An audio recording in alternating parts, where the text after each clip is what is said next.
Today, we start a week-long series about artificial intelligence, beginning with a warning as more people turn to AI chatbots for medical advice, hoping to size up their symptoms in seconds. And while the bots can offer quick answers and general guidance, medical professionals worry that the algorithm's answers could lead to delayed care and dangerous mistakes. And as we found, in some cases, the response could be deceptive. Susan Hogan kicks off our series on vetting AI. You got a headache, a bellyache, a backache. Who needs Dr. Google anymore? We've got Dr. AI. I've used it to see if I had ADHD. I recently had heart surgery, and I used ChatGPT to ask questions around recovery, the actual procedure itself, how long I would be in the hospital. I was like low-key having an anxiety attack, and it kind of like calmed me down a little bit. And they're not alone. A survey by health tech company Tebra found 60% of adults have used artificial intelligence for medical advice or guidance. The number jumps to 75% among Gen Z users. The more specific you are, the better the results it'll give. I have a real therapist now, but I would use it as my therapist for a while. Many people we talk to say it boils down to convenience, but at what cost? In some ways, AI has filled a void in the ability to provide information. The challenge is that it's providing information. It still doesn't take the place of the human interaction, again, and the ability to recognize crisis or when something is gone wrong. Dr. Asha Patton-Smith is a local psychiatrist and says the technology can't sense trouble the way a real doctor can. It doesn't run tests and doesn't pick up on what patients aren't saying. You have this entity, if you will, that is consistently wanting to support you and give you information and is always there for you 24/7. It's something that's very reassuring, and at some point you can get lost. A recent study by a group of physicians put AI chatbots to the test using hundreds of medical prompts. The study has not been published by a medical journal and has not been peer-reviewed, but the doctors published it online. The results? Up to 43% of responses were problematic, and 13% were labeled as unsafe, according to the researchers. So we decided to try it ourselves, typing a simple prompt. I have anxiety and need help. On ChatGPT and Google's Gemini, both bots were clear. They were not medical professionals, but offered coping strategies and resources to find real help. Then we tried Character AI. So we started with the same question, but this time the bot actually gave us advice and then asked us to elaborate on our symptoms. On the top and bottom of the screen, there's a small message that states this is not a real person or licensed professional. And then when we actually asked the bot who it was, it claimed to be a real doctor. Not just any doctor. It said it was licensed by the American Board of Psychiatry and Neurology in California. And then it gave us a name, Dr. John Green, and a real medical license number. So we checked. And that's when we discovered the truth. That license number, it didn't belong to Dr. John Green at all. It belonged to Dr. Saraline Benuni, an allergist and immunologist in Los Angeles. So we picked up the phone and called her. Hi, this is Susan Hogan from NBC4. Dr. Benuni didn't want to go on camera, but was surprised when we told her a bot was using her information. We also notified the Medical Board of California, which tells us it is now aware of the case and investigating. In a statement, the board tells us, quote, only a natural person may be a licensed physician in this state. Someone using AI to impersonate a physician could be subject to criminal charges. We reached out to the makers of Character AI as well. They tell us, quote, the user-created characters on our site are fictional. They are intended for entertainment, and we have taken robust steps to make that clear, adding that when users create characters with the words psychologist, therapist, doctor, or other similar terms in their names, we add a disclaimer making it clear that users should not rely on these characters for any type of professional advice. Despite the disclaimer, medical experts worry the information blurs the line between real versus fake. No matter what, this bot was trying to convince me that The platform is incorrect, that I'm a real doctor, and what I'm about to tell you is real advice from a seasoned psychiatrist. Now, imagine if you were 13. So that's why I talk about discerning, right? Asking the questions and teaching your kids to ask the questions and understand. Ever wish you could just shake this thing and get real answers to life's biggest questions? Will I win my court case? Is this prenup worth $10,000 for an attorney? Well, these days, a lot of people are shaking something a little smarter than this: artificial intelligence. But when it comes to legal advice, is AI any more reliable than a magic 8-ball that says, don't bet on it? From wills to prenups to basic contracts, getting an attorney to write up even a simple legal document can cost thousands. So it's no wonder more people are asking, why pay that much when AI can do it for free? That's what Stephanie Palacino did when she was quoted $10,000 from an attorney to write a prenup. So we essentially asked ChatGPT what we should do, and from there we started actually getting it to draft kind of what we were wanting in our prenup. My assistant lawyer right here is ChatGPT. Thank you. Ahmed Castellanos didn't even bother hiring an attorney. He turned to ChatGPT for help fighting a traffic violation in court. And it told me basically what the outcome would be if I do no contest, if I do this or that. And he says it worked. Case dismissed. Well, we decided to try it ourselves. We asked 3 different AIs to draft a prenup and a will. Gemini refused entirely, saying it couldn't produce any legal documents because it wasn't a professional. Grok and ChatGPT gave similar disclaimers. I'm not a lawyer, you should consult one. But both went ahead and drafted the documents anyway.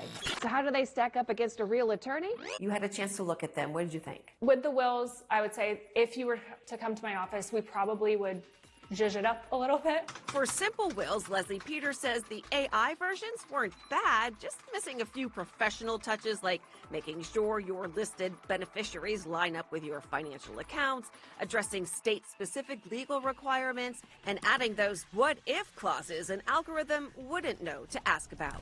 But when it came to the prenups, that's where human expertise, she says, still matters most. A prenup has such a long-lasting effect that I would really want to really sit down with the person. Leslie says these are life-changing documents, and that's not something you really want an algorithm guessing its way through. She also spotted a glaring legal issue when we asked AI to include an infidelity clause in the prenup, and that's where she says it flat out got it wrong. I just found it odd that ChatGPT kept insisting that's not enforceable when that's not necessarily the case. What's the suggestion for people who are watching this think, oh, that's a great idea? Anything that you can suggest to them to help them through that process? I think it's a great idea. I mean, you're saving yourself money. You're trying to get to the end goal of what you're trying to do. If you need to sit with a lawyer for 1 hour as opposed to 5 because you already have the draft, more power to you. Which is exactly what Stephanie and her fiance are doing. We are still in the process of writing it, so we're pretty close now, though, to the point where we feel ready to take it to an attorney. There have also been several news reports of something called AI hallucinations in legal case citations, meaning it provided users with made-up cases. So maybe the magic 8-ball isn't so far off. Here's the takeaway. When it comes to serious legal questions, even the smartest AI is telling you to consult an attorney, which is the right answer. But if you use it wisely, you can ask it to put together a draft or some starter questions that you can then bring to the attorney. That will not only save you some time, but possibly money. Well, before you even swipe left or right, there's a high-tech wingman that could be impacting your search for love. Thousands in the dating pool using AI to beef up their bios, profile pics, and even pickup lines. I would use it for as much as I can, like, the sky's the limit. Miriam Khan said she turned to AI not to find a date, but to figure out if the one she had was even worth keeping. There was a guy that didn't or wasn't giving me consistent responses or wasn't communicating with me consistently. Miriam turned to Google Gemini and typed, "Give me some reasons why this could be happening, and why am I in this situation?" It gives a really good response. It'll say things like, you just have to focus on yourself. And she did. Miriam says the bot's advice gave her the clarity she needed, and that date didn't turn into anything romantic. Miriam isn't alone in the dating world. We're seeing the young set entirely new standards and rituals, and those of us who are older are learning from them. A new Singles in America study of 5,000 people from Match and the Kinsey Institute found the number of people using AI for dating advice has tripled since last year. More singles are going to say, how can I use AI to get a leg up in the courtship process? Dating is in many ways about competition. That study showed about 1 in 4 singles now say they've used AI to help their love lives, and nearly half of Gen Z are using it to build better profiles, come up with stronger openers, or even screen for compatibility. But with AI helping people find love, it raises a new question. If so many are using a bot to flirt, text, and match, what happens to authenticity? You don't want to let AI take over all of your conversations, because if someone finds out, they're going to say, I don't really trust you. The Institute's executive director, Justin Garcia, is also the chief scientific advisor to Match. You want to really use it as a tool to refine what you're putting forward, helping pick the best photo, helping you decide what sort of initial prompts to start a conversation.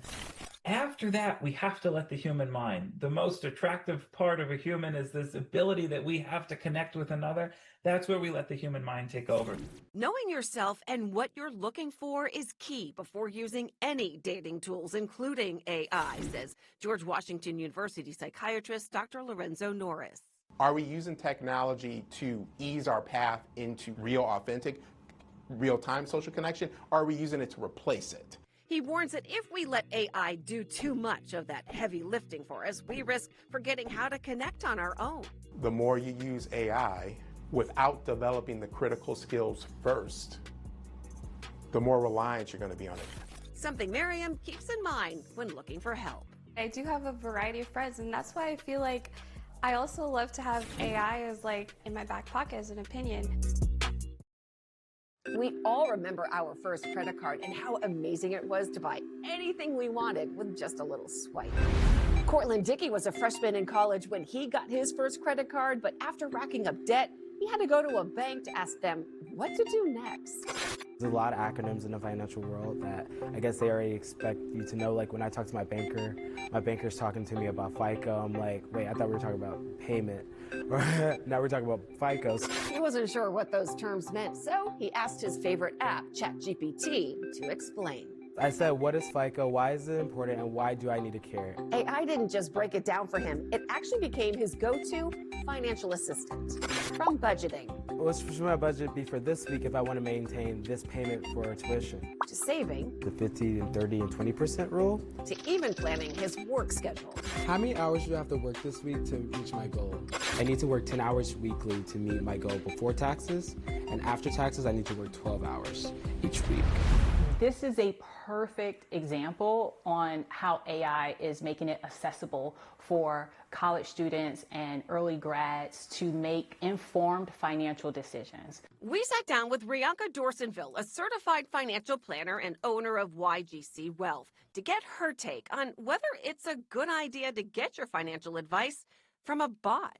She says she loves how AI gives general financial guidance and tools for everyone, but said it shouldn't be used for everything. Like estate planning, setting up businesses, combining finances, getting married, or getting divorced. That's part of our job as a certified financial planner, is asking those second and third level questions to make sure that we're giving personalized financial guidance for you, specifically to your financial situation. So for people who are watching this and they're like, well, this is great, but I can't afford someone like you. All I have is AI, and I just hope for the best. What's your advice to them? Using AI is okay. However, sometimes it hallucinates, meaning it will give incorrect information or just very wrong numbers. And so it doesn't matter how you are receiving this information. If it's from AI, you definitely want to double check or have a professional just take a look at it. Because at the end of the day, experts like her are legally and ethically responsible to make sure your interests